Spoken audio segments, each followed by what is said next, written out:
बिस्मिल्लाहिर्रहमानिर्रहीम अस्सलाम वालेकुम guys, welcome back to my another video and you are watching my YouTube channel जो जी मास्टर। तो दोस्तों कैसे हैं आप सब। एंड यहाँ पर हाजिर हैं एक और नई ब्रांड न्यू वीडियो के साथ।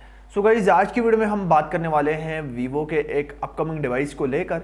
बेसिकली दोस्तों जो वीवो के डिवाइसेज हैं, मैंने आपको कुछ दिनों पहले अपनी एक वीडियो में बताया था कि पाकिस्तानी मार्केट में वीवो की सेलिंग काफ़ी अच्छी है, बट फिर भी जो है वीवो का फ्लैगशिप डिवाइस जो है इस टाइम पर पाकिस्तानी मार्केट में अवेलेबल नहीं है, जबकि इतनी ज़्यादा हॉट सेलिंग मॉडल्स जो हैं वो मौजूद हैं। लेकिन यहाँ पर दोस्तों फाइनली वीवो का जो है एक फ्लैगशिप डिवाइस जो है पाकिस्तानी मार्केट में आने वाला है, जिस पर मैंने वीडियो भी बनाई थी। मैंने आपको बताया था कि वीवो X60 Pro जो है इसकी सीरीज़ जो है पाकिस्तान में आ रही है, जिसमें आपको Vivo X60, X60 Pro and X60 Pro Plus जैसे डिवाइसेस जो है वो देखने को मिल जाएंगे।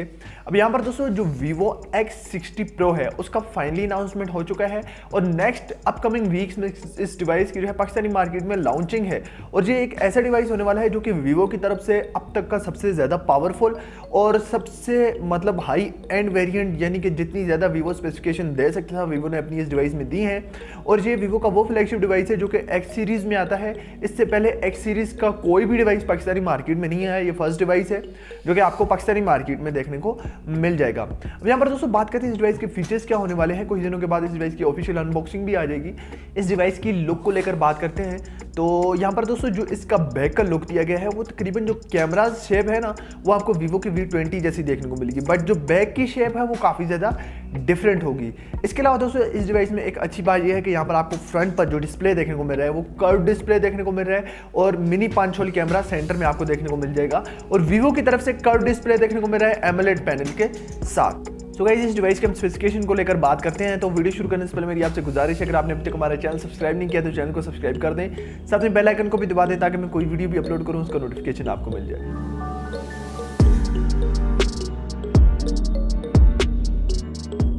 सो गाइस सबसे पहले यहाँ पर जो आपको एंड्रॉयड वेरिएंट देखने को मिल जाएगा वो है एंड्रॉयड 11 जो कि फन टच ओएस पर बेस्ड है। अब मैंने आपको बताया था कि कुछ ऐसे डिवाइसेस हैं जिनमें आपको ओरिजिन ओएस देखने को मिल जाएगा एंड्रॉयड 11 में, बट दोस्तों एशियन मार्केट्स में जितने भी डिवाइसेस आएंगे वो सारे फन टच ओएस के साथ देखने को मिल जाएंगे और यूरोपियन मार्केट्स में जो डिवाइसेस लॉन्च किए जाएंगे वो आपको ओरिजिन ओएस के साथ देखने को मिल जाएंगे। सो गाइस यहाँ पर बात करते हैं इस डिवाइस की मेन हाईलाइट जो कि इसका चिपसेट है। इसका चिपसेट है स्नैपड्रैगन 870 जो कि स्नैपड्रैगन का काफ़ी ज़्यादा पावरफुल चिपसेट है और अगर आप PUBG खेलें ना तो 90 FPS तक यहाँ पर आप जो है PUBG खेल सकते हैं इस डिवाइस में। अब एक और रीज़न ये है कि यहाँ पर स्नैपड्रैगन का 888 नहीं है। उसका रीज़न ये है कि Vivo जो है स्नैपड्रैगन के चिपसेट्स को ज़्यादा यूज़ करता है, बट स्नैपड्रैगन 870 और स्नैपड्रैगन 888 में कुछ इतना ज़्यादा फ़र्क नहीं है, बट मतलब इतना ज़्यादा डिफरेंस नहीं है, थोड़ा सा डिफरेंस लाजमी होगा लेकिन ज़्यादा डिफरेंस नहीं है। परफॉर्मेंस तकरीबन आपको जो है परफॉर्मेंस तकरीबन आपको वैसी ही देखने को मिलेगी। रीज़न क्या है कि यहाँ पर दोस्तों आपको जो है 12 GB रैम देखने को मिल रही है, 256 GB मेमोरी देखने को मिल रही है और Vivo का ये कहना है कि इस डिवाइस में जो 12 GB रैम है वो 15 GB रैम तक एक्सपेंड हो सकती है, यानी कि एक्सपेंडेबल रैम है, 3 GB रैम आप इंक्रीज कर सकते हैं। अब वो क्या सीन है ये मैंने पहली दफ़ा किसी डिवाइस में देखा है कि भाई आउट ऑफ द बॉक्स आपको जो है 12 GB रैम देखने को मिल रही है, बट कंपनी का ये कहना है कि आप 3 GB रैम एक्सटेंड कर सकते हैं। अब मेमोरी का तो समझ में आता है कि भाई मेमोरी एक्सटेंड होती है, लेकिन रैम कैसे एक्सटेंड होगी।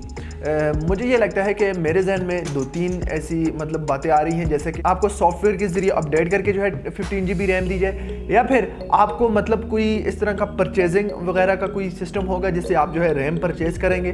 तो इस तरह का मुझे कुछ सिस्टम लगता है। बाय द वे कुछ ऐसा सिस्टम नहीं लगता, क्या पता यार, नहीं जैसे मेमोरी कार्ड आता है वैसे ही रैम भी, उस तरह का कोई सिस्टम मुझे नहीं लग रहा। हो सकता है कि ये सॉफ्टवेयर के ज़रिए से आपको अनलॉक करवानी पड़ जाए। बाय द वे दोस्तों ये फर्स्ट ऐसा डिवाइस है जो कि 12 GB RAM and 256 GB memory के साथ आ रहा है। और यहाँ पर कैमरा को लेकर अगर मैं बात करूँ ना तो इस डिवाइस का जो कैमरा है उसको काफ़ी ज़्यादा मतलब उसके बारे में एडवर्टाइज़ किया गया है कि इसका कैमरा जो है वो काफ़ी ज़्यादा अच्छा है, क्योंकि यहाँ पर वीडियो स्टेबलाइजेशन के लिए आपको जो है गिम्बल कैमरा का फीचर देखने को मिल जाएगा, जो कि आपके डिवाइस जब आप मूवमेंट करेंगे तो वीडियो आपकी स्टेबल बनेगी।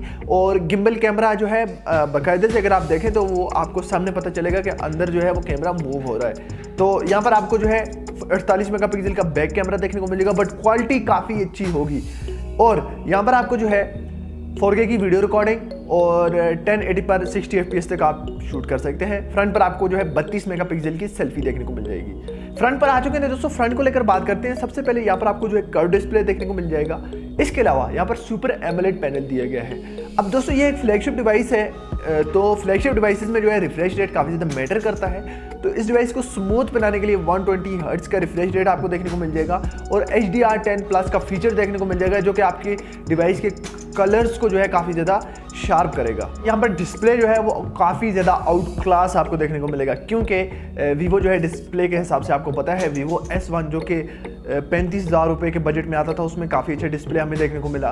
Vivo Y51 वीवो डिस्प्ले के हिसाब से हमें काफ़ी अच्छी क्वालिटी प्रोवाइड कर रहा है, तो डिस्प्ले में हमें जो है किसी किस्म का कोई कॉम्प्रोमाइज़ नहीं देखने को मिलेगा। यहाँ पर आपको जो है एमोलेड डिस्प्ले की वजह से अंडर डिस्प्ले फिंगरप्रिंट देखने को मिल जाएगा, यानी कि इन डिस्प्ले फिंगरप्रिंट। और ये वीवो के लिए कोई नई बात नहीं है, क्योंकि ये बहुत सारे डिवाइसेस में आ चुका है। और इस टाइम पर जो मैं वीडियो शूट कर रहा हूँ वो है Vivo Y51 और यहाँ पर भी जो है इन डिस्प्ले फिंगरप्रिंट है, यानी कि 33,000 रुपये के बजट में ये डिवाइस आ रहा है और यहाँ पर भी इन डिस्प्ले फिंगरप्रिंट है। तो आप हिसाब लगा ले, फ्लैगशिप डिवाइस है वहाँ पर, तो जाहिर सी बात है आपको ज़्यादा से ज़्यादा फीचर्स मिलेंगे। सबसे अच्छी बात, वीवो का फर्स्ट डिवाइस है जो कि पाकिस्तान में 5G की कनेक्टिविटी आपको प्रोवाइड करेगा और इस डिवाइस का जो बजट है वो तकरीबन 1 लाख से ऊपर होगा। और थोड़ी सी चीज़ें यहाँ पर डिस्कस कर लेते हैं डिवाइस को लेकर। फ्रंट जो है वो भी ग्लास का है, बैक जो है वो भी ग्लास का है, साइड फ्रेम जो है वो एल्यूमिनियम की है। इसके अलावा दोस्तों यहाँ पर आपको जो है 4200 mAh की बिगर बैटरी, 33 वोल्ट का फास्ट चार्जिंग का सपोर्ट देखने को मिल जाएगा। डिवाइस में जो है आपको कॉर्निंग गोरिल्ला ग्लास की प्रोटेक्शन नहीं दी गई। By the way frame aluminium की है, फ्रंट भी ग्लास है, बैक भी ग्लास है। और इस डिवाइस की जो लॉन्चिंग है वो ग्लोबली लॉन्चिंग इसकी की जाएगी, यानी कि वर्ल्ड वाइड इस डिवाइस को जो है लॉन्च किया जाएगा। और बहुत सारे यूट्यूबर्स ने इस डिवाइस की जो है अनबॉक्सिंग भी कर ली है, तो मतलब जो बड़े यूट्यूबर्स हैं जिनके मिलियंस में सब्सक्राइबर्स हैं उन्हें यूनिट मिल चुके हैं, तो आप चेक कर सकते हैं बेसिकली डिवाइस है क्या। सो गाइस, इस डिवाइस के बजट को लेकर बात करते हैं। तो यहाँ पर इस डिवाइस का जो बजट आ रहा है वो आ रहा है 1,24,000, जो कि आई थिंक काफ़ी ज़्यादा बजट है, बट फ्लैगशिप डिवाइस है। स्नैपड्रैगन 870 का चिपसेट प्लस कर्व डिस्प्ले और वीवो की तरफ से एक ऐसा डिवाइस जो कि मैं ये समझता हूँ कि पाकिस्तानी मार्केट में 1 लाख से ऊपर आ रहा है। तो आपको ये बात समझनी चाहिए कि एक डिवाइस की जब प्राइस ज़्यादा होती है तो उसमें फीचर्स भी ज़्यादा अच्छे होने चाहिए। तो ये कोई वो वाला हिसाब नहीं है कि रेडमी जैसा डिवाइस होगा आपको 80,000 रुपये में जो है स्नैपड्रैगन के 888 जैसे चिपसेट्स जो हैं वो प्रोवाइड करेगा। ये एक मतलब वर्ल्ड लेवल की कंपनी है और ये एक ऐसा ब्रांड है जो कि आपको मतलब बाकी कंपनीज से अच्छी स्पेसिफिकेशन जो है प्रोवाइड करता है। मतलब बाकी कंपनीज जिस बजट में अपनी डिवाइसेस को लॉन्च करते हैं, इस कंपनी का उस बजट में अच्छे डिवाइसेस होते हैं। तो सबसे अच्छी बात, जिन लोगों ने वीवो का S1 यूज़ किया उन्हें इस बात का बखूबी पता होगा कि वीवो कैसे डिवाइसेस जो है वो तैयार करता है। सो गाइज, यहाँ पर ये डिवाइस आपको कैसा लगा आपने नीचे मुझे कमेंट बॉक्स में ज़रूर बताना है। मिलते हैं नेक्स्ट वीडियो में। अगर आपका किसी किस्म का कोई क्वेश्चन है तो आप नीचे मुझसे कमेंट बॉक्स में पूछ सकते हैं। मिलते हैं नेक्स्ट वीडियो में, अपना ख्याल रखिएगा। तब तक के लिए अल्लाह हाफिज़।